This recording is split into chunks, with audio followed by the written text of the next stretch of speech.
Howdy, folks, and welcome to Moose Podcast 216. How are you folks doing? Boy, I hope you had as great a Thanksgiving as we had here on the ranch. Lots to give thanks for, and of course, got to keep the giving going. So I trust you had more than you thought possible, and you're sharing with others not as fortunate.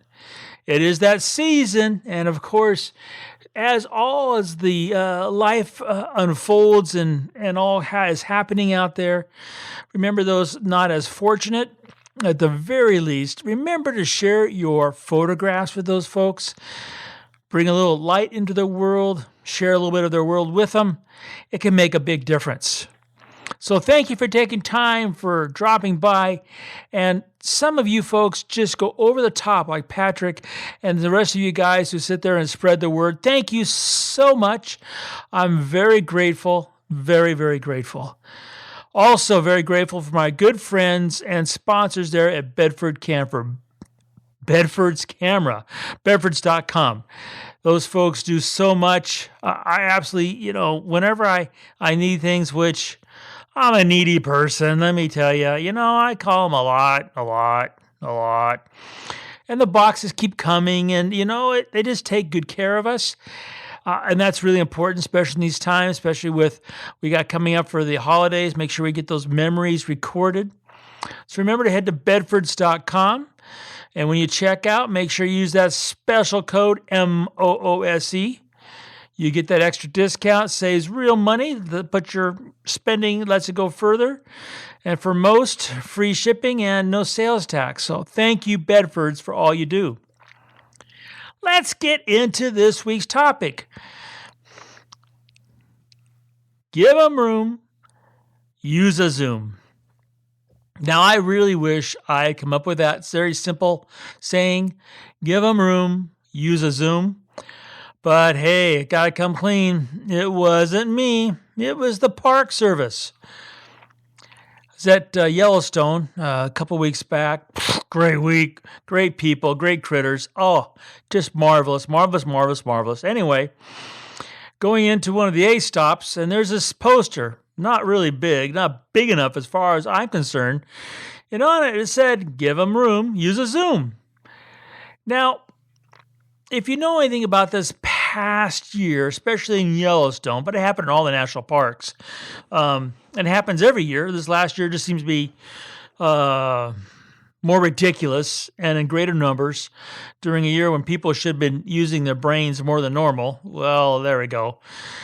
What am I thinking when I say something like that? Anyway, in Yellowstone, there was a record number of people ran down, chased, run over, horned, whatever, by bison. Because point blank, they didn't give them room and they didn't use a Zoom. And ouch, they paid the price. And it goes all, across the different locales. Grand Canyon, I'm always amazed how many people fall off the rim. It's like, a barbed wire fence. People need an extra sign that says no trespassing. There's a lip right there, and there's a hole that goes down 1,000 feet. And that's not enough of a sign to say, hey, don't get close to the edge. I don't know. Anyway, give them room, use a Zoom. Well, that's really good photographic advice, as well as, protecting the welfare of those subjects. And as you know, as far as I'm concerned, no photograph is worth that sacrifice. How much of a lens do you need to A, in national parks, be legal, and B, get the photograph you want? Well, the biggest thing is the size of the critter. If you're looking at your basic bison, a 200 millimeter lens can do a great job if you're in a vehicle. If you're outside the vehicle, you're probably too physically close. But let me stop for a second on the bison and just help you think this through for a second. In this process of telling stories visually, We want our viewers to connect with our subject. So in some cases, we have to actually educate the viewer what the subject might be. I mean, there's some little critters out there. The first one pops in mind is the kangaroo rat. Now, if you saw a photograph of a kangaroo rat, you instantly would say, "Oh yeah, that's a Fresno kangaroo rat," or that's a giant kangaroo rat. Those things just don't instantly pop in your mind. They're just not that familiar a species. A bison, on the other hand, is one that's known globally. You don't have to put a caption to it. Everybody sees that big shaggy thing. They go, "Oh, there's a buffalo." It's not a buffalo. It's bison. We don't have buffalo in North America. They're in Europe. Bison, okay? Everybody knows what they are. So if you have that kind of subject recognition, then is filling the frame with it essential? Most of the time, it's not. Are there exceptions? Of course. There are some big bulls that just have these big, gorgeous, triangular heads, this big, thick mane, these crusty horns, and they've got something going on with their nose. Something, It's either tongue's going up a nostril, they got snot everywhere, or in the wintertime, they got all these crusties. In that case, that intimate portrait is really cool, especially if you can get the eye and the way the eye reflects. If you're doing that, you need longer lens than 200 millimeter. You've got to give them a room. You got to give them a zoom. You just gotta, okay? And how much? If I had my 180 to 400 and I was photographing a bison, I would be at 400 millimeters. If not, I would pop into engagement the 1.4 and be at 560 millimeter. That would give me the proper legal distance from the bison and give me that headshot. That's very important. Now, people see those bison. I mean, you don't have to take my word for it. Just Google it. Stupid people with bison. I dare you. Look at all the things that come up, okay? They're incredibly fast. They can turn on a dime. And they can definitely outpace one of us two-legged people. No problem. I mean, you've got to realize that they're running to do what? Keep away from wolves, okay? That's a pretty good competition, It's not like a tortoise and hare kind of thing here. So what chance do we have if all of a sudden you get an honorary bull that comes after you? I'm all choked up over it. I'd love to have time to tell you about my story about Buzzy and his bull that took out 3 cars going down the highway, but that's another day. So what else can you think about when it comes to that? Well, this last trip, we're up by Soda Butte, and the red fox was there. And the red fox has been there for eons. It's not the same one. I'm sure it's, I was photographing its great-great-great-grandparents 15 years ago. But for whatever it is, that one meadow does really well most years to produce voles and meadow mice and what have you. And they're out there mousing. It's not like rocket science to find them. They're just there. Yet, every time I go there, and this year is probably more egregious than most, there's a group of photographers, and I hope some of you are listening because, as far as I'm concerned, your lens should be taken away and you should be smacked on the side of the head. It's wintertime. There's snow on the ground. The fox is sitting there fighting for its survival. Yeah, it might look like it's getting a ton of mice and it was caching a lot, which means it's been successful. But it doesn't stay that way. All it takes is another foot of snow, and in that meadow, in that ecosystem, they can't get as many voles when there's deeper snow. It takes more work, which means more calories, harder to stay warm. Yet, you guys were out there chasing this thing. I mean, what the hell? You're chasing it. You definitely didn't give them room, and you definitely weren't using the zoom the way you should. We were there, and we literally stayed at our vehicle. Because you know that as they go through, they all these, the wolves, the bobcats, the coyotes, the foxes, they all make a circuit. Some of them are huge, The wolf pack we were there, seeing it and we watched and listened to, they traveled 40 miles that day. Holy cow. Okay, that's a big circuit. Red fox ain't going to make that. So he's at this meadow system. He's going to go around and around and around. At some point, he's going to come up to you on his terms. On his terms. That means you're going to get the shot you want, the shot of a lifetime, without interfering, not chasing it, not harassing it, and get the shot you want by just standing still and waiting.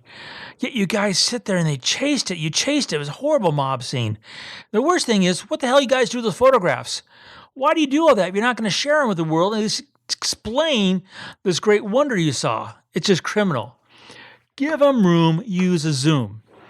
Now, we can go on with example after example, but let's talk about gear for the moment because, as you can tell, the gallon of wine that I've now drunk, and I was choking on a second ago to calm down my blood pressure during this little segment, well, it's starting to wear off. So let's get back to gear, okay? There's an old adage in wildlife photography. I think Artie Morris is the first one to introduce me to it.